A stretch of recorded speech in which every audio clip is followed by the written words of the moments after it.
The first experiment is to find out if the half cell is a stable reference potential by measuring the electromotive force of the reaction between the saturated solution and the copper. This is the copper, this is the saturated solution.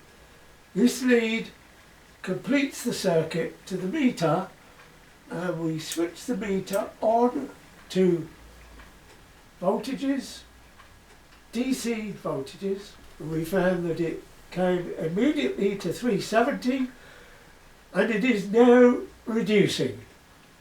So you can watch the meter and you can see that it is not a stable potential because it's now gone down to 330. The meter determines the common input is 0. So the black terminal is 0 and the red lead is plugged into the red input, and this is conducting the electrical charges from the copper to the meter and going through the meter to create the measurement. Using a simple meter, we can see that a measurement, hang on a minute, let's change this over, switch this off,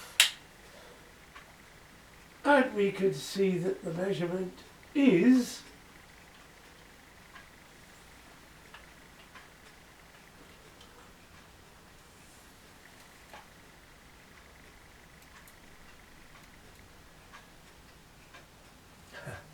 we can see that there's no measurement on it.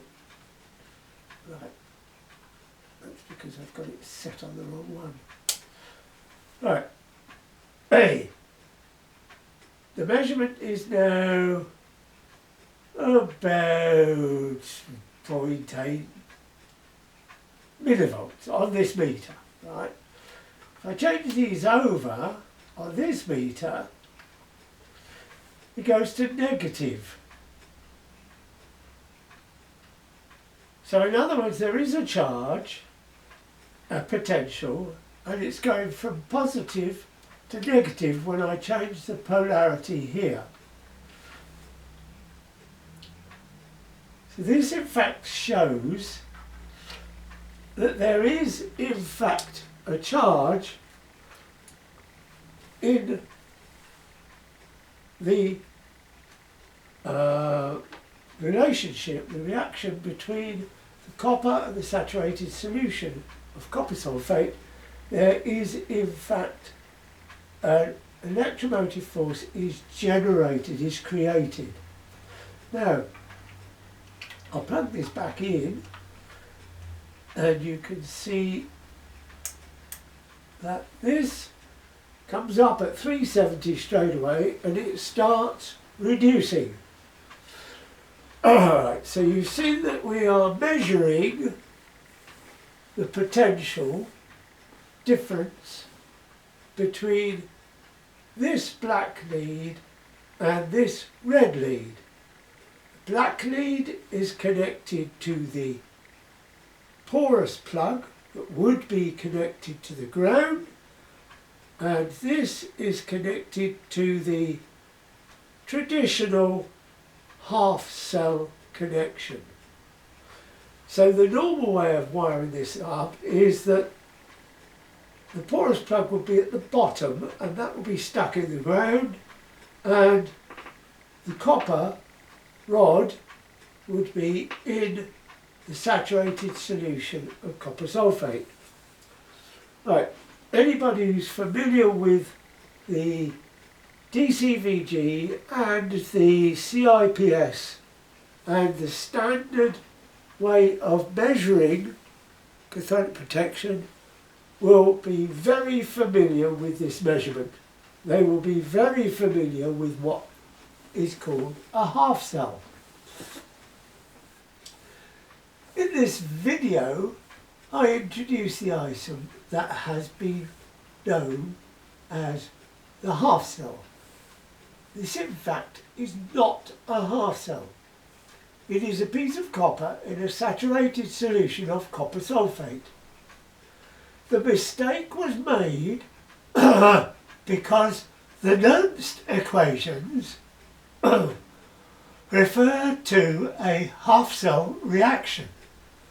That is the reaction that takes place at the interface between the electrolyte and the anode of a corrosion cell. This arrangement can be seen in DIN 50918, and somebody has just taken half of the laboratory setup, stuck it in the ground near a pipeline. This is utterly wrong and not supported by any science or scientist, and never has been. This next video is the first step in understanding the real science and how it must be applied to be credible. This is the arrangement that I made to compare anodes and cathodes on a strip of pipe.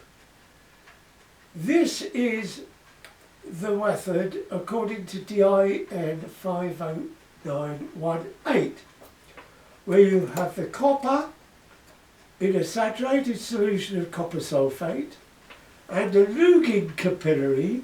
These straws were filled with agar gel, which is a conductive gel but non-reactive, and I put these ends close to, right on, the anode and the cathode respectively of corrosion cells that I created on a length of pipeline.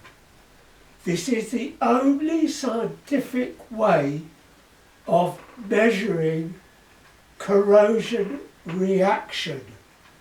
DIN 50918.